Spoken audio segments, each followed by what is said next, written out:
Hello, everyone. Welcome to Quarantine Theater Company. My name is Jarod, and I'm here hosting a read of one of my favorite movies. It's a movie of the book Red, White, and Royal Blue that came out last year on Amazon Prime. We have a great cast here, and I'm excited that we finally get to assemble for this. We have Chelsea, who will be reading our scene description, and also many others, including Princess Beatrice, whom all the world adores. And then we have Anne, who will be reading as President Ellen, Madam President, and others as well. And Travis, who is joining as Prince Philip, he's right there, and others as well. And we have as our king, Logan. Logan will be reading as the king and others. And then Nicole is here as well to read as Zahra and others.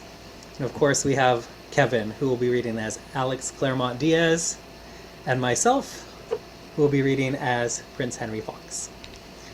So thank you for joining us. Chelsea, go ahead. Red, White, and Royal Blue, screenplay by Matthew Lopez and Ted Malloware, based on the novel by Casey McKiston. And a bunch of technical stuff and copyright stuff. Here we go. Exterior of the mall, day. Fade in on tens of thousands gathered on the mall. It was a Storybook ceremony today inside Westminster Abbey. Interior Westminster Abbey, day. Philip and Martha exchange rings in front of the Archbishop of Canterbury and a crowd of smartly dressed onlookers, where the future King of England, Prince Philip, Duke of Cambridge, married his childhood sweetheart, Lady Martha Fitzroy. Exterior Buckingham Palace, balcony, day. We find Philip and Martha alongside Philip's younger siblings, Prince Henry and Princess Beatrice, waving at the crowds and having a jolly time together. Thousands came to cheer the couple and to cheer the prince's younger brother, Prince Henry, known affectionately as Prince of England's Hearts, and their younger sister, Princess Beatrice, whom all the world adores. Exterior Buckingham Palace, day. The wedding reception boasts a who's who of international guests, including... We cut to archive footage of Alex Claremont-Diaz waving to a crowd at a rally. Alex Claremont-Diaz, the charismatic son of the American president. Interior luxury car, day. Alex and Nora, in their wedding finery, ride to Buckingham Palace. Nora is watching the coverage on her phone as Alex nervously fidgets. Also representing the US is Nora Holleran, the vice president's granddaughter. She's talking about us. Mr. Claremont-Diaz is sometimes referred to as the American Prince Henry. Nora smiles at that. Hey, here's an idea. How about we skip the party tonight and go do touristy things instead? No, are you crazy? I want to see Buckingham Palace, don't you? Alex shrugs. Okay, you've been yucking my yum all day. What's going on with you? It's the whole Prince Harry comparison thing. He spent his entire life attending fancy events like this. He's trained for this. I feel like if I use the wrong fork at dinner, they'll eat me alive. Exterior Buckingham Palace, main entrance, day. Alex and Nora leave their car and walk toward the front entrance. Interior Buckingham Palace, main entrance, day. They step inside the main entryway where many of the wedding guests have gathered. A passing waiter offers them champagne. Alex takes one, but Nora declines. Just remember, you're smart and charming. Not everyone and everyone loves you. Alex downs the drink. Interior Buckingham Palace, main entrance, day. Alex and Nora find themselves near the end of a receiving line. Philip and Martha, followed by Henry and Bea, slowly make their way down the line, greeting their guests. Henry and Bea, shaking hands with guests. Henry whispers to Bea. When the revolution happens, it'll be because of this wedding. Oh, shut up, Henry, and get into spirit of the thing. Oh, hello, hi. Hello. The cake alone costs £75,000. They practically had to break the doors down to get it inside. It's obscene. Bea smacks Henry in his stomach. Over to Nora at the end of the receiving line as she smacks Alec, uprighting him out of his ostrich position. You're not going to want to hear this, but that Prince Henry is so yummy. Nora, no! He's such a snob.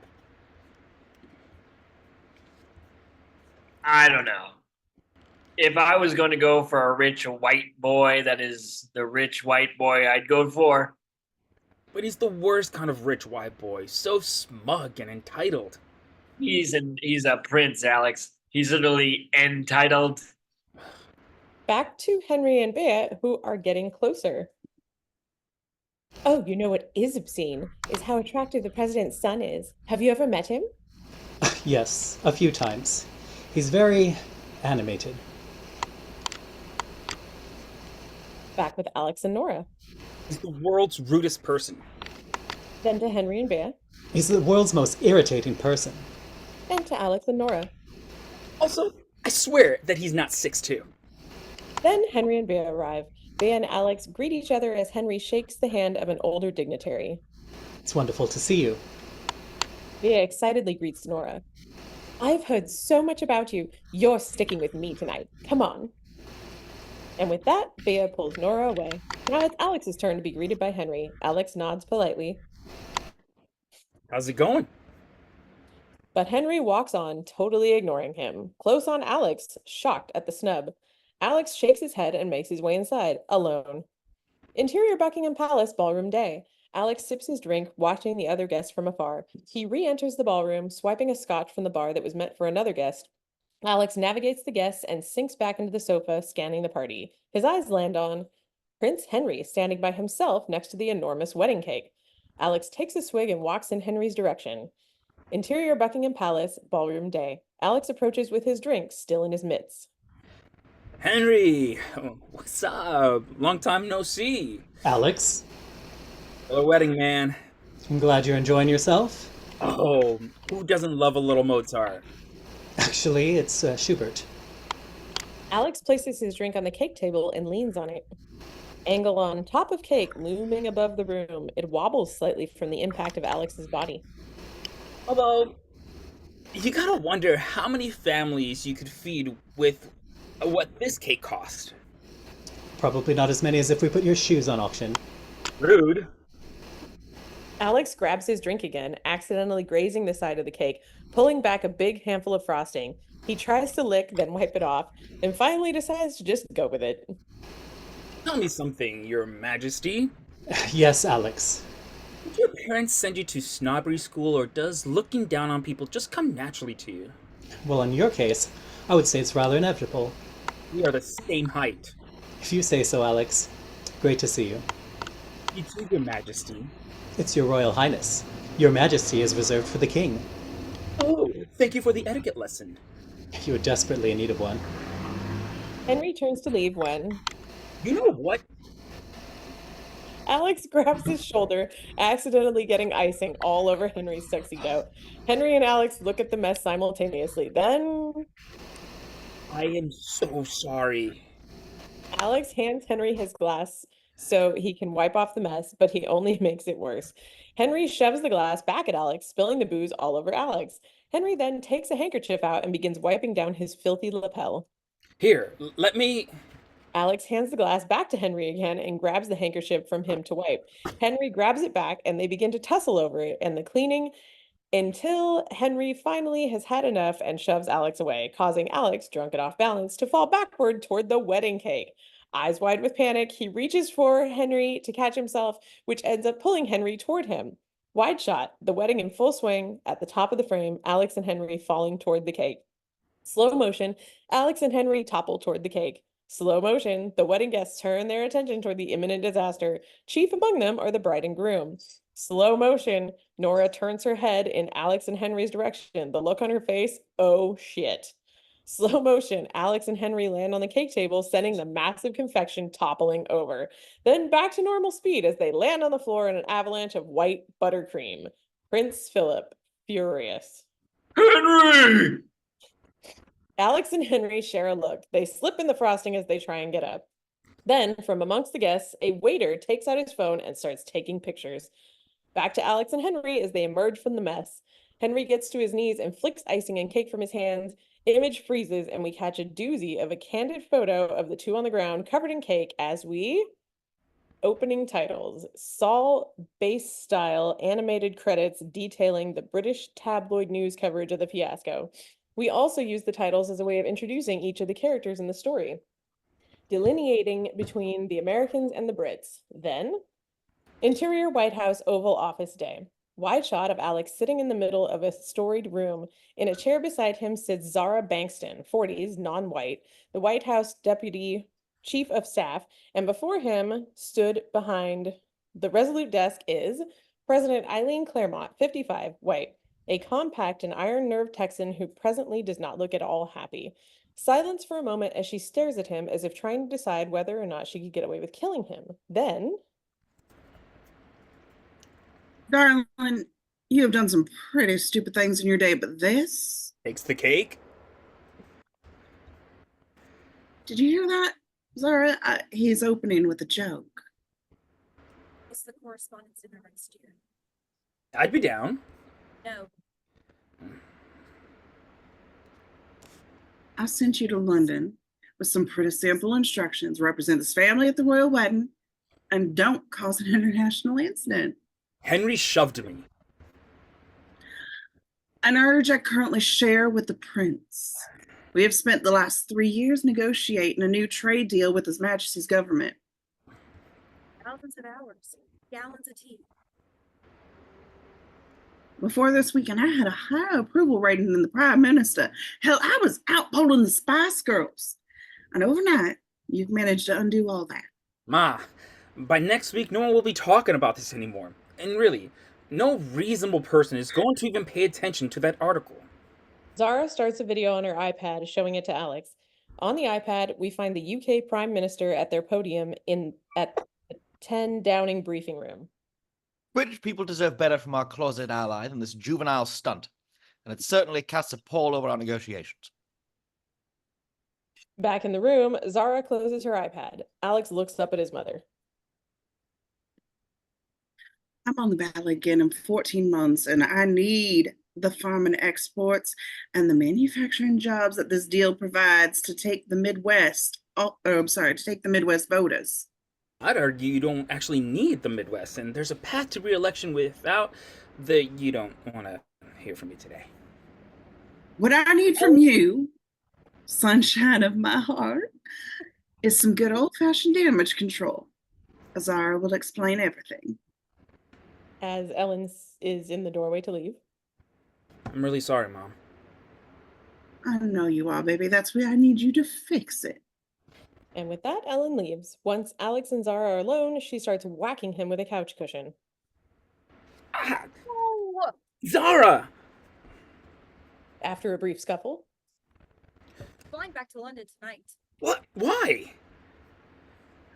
to undo all the damage done. The White House and the palace are going to release a joint statement explaining that what happened at the wedding was a complete misunderstanding. Which it was. Despite rarely having time to see one another, you and Prince Henry are in fact close personal friends and have been for the last several years. Zahra. This is a fact sheet on Prince Henry. You're going to memorize it. He is not 6'2". And does he get a fact sheet for me? Yes, and I can assure you that making it was one of the most depressing moments of my career. And I once saw Mitch McConnell eating a banana. Zahra gathers her things and heads out of the room. Can I just point out that the royal family are purely figurehead? They serve no elective role whatsoever. You, whose role is clearly spelled out in Article Nothing of the U.S. Constitution. She heads out into interior White House outside Oval Office continuous. And you're going there to work. No hookups, no partying. You hate Prince Henry all you want, but the minute you see a camera, you better act like the sun shines out of his ass and you have a vitamin D deficiency, and there is no getting out of this. Oh yeah? And what if I set myself on fire? You'd ship the ashes to him. And with that, she's off, leaving Alex in the dust. Interior commercial flight, business class night. Alex and Amy, mid-flight. Amy holds the Henry fact sheet.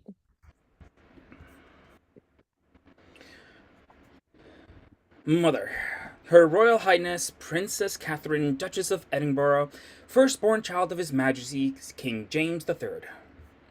Did you know she started her own climate nonprofit? That's pretty cool. Do you want to swap? Do you want to swap jobs this weekend? No one in their right mind would ever give you a gun. Henry's father, go. Arthur Fox, beloved English stage and film actor, died of cancer 3 years ago. I remember that. What's the name of Henry's dog? David. I mean, really, who names a dog David?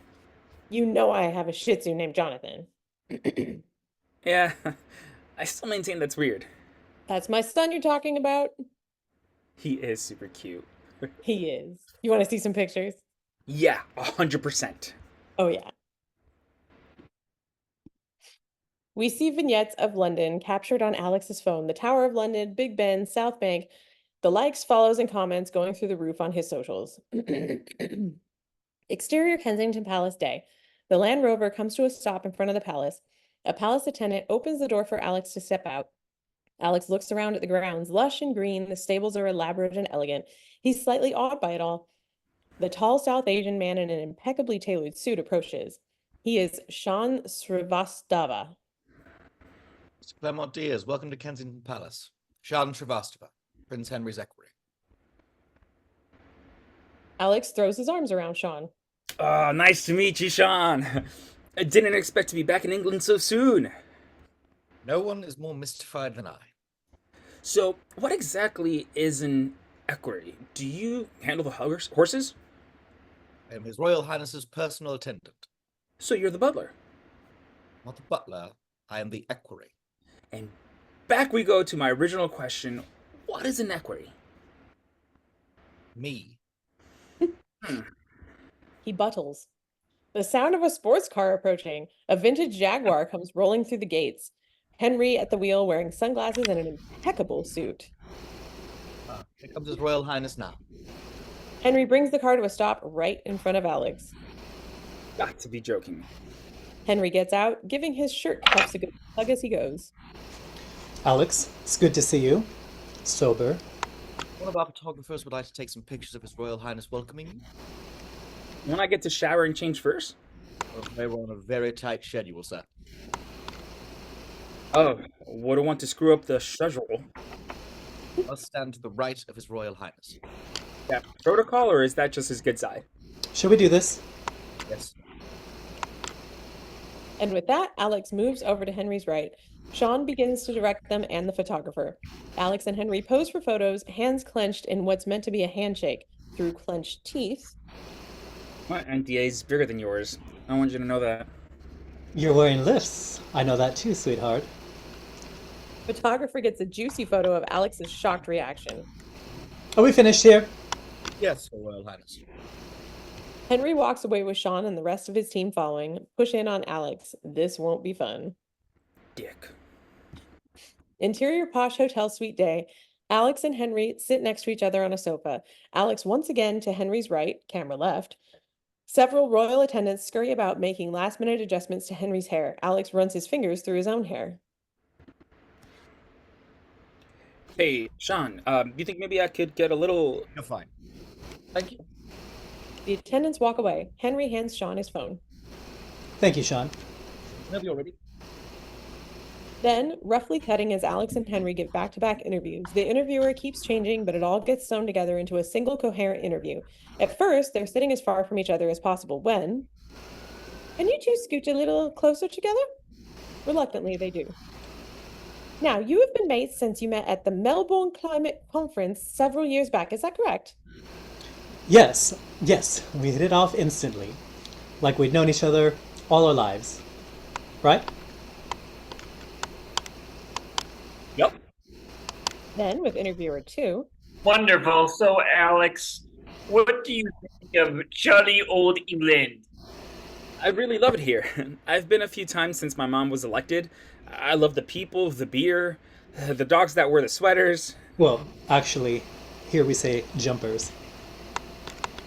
I love how all your outlets have those little light switches on them, except for in the bathroom. There's no outlets in the bathroom. Alex has very strong opinions, and he shares them loudly. What 3 words would I use to describe Henry? White, blonde,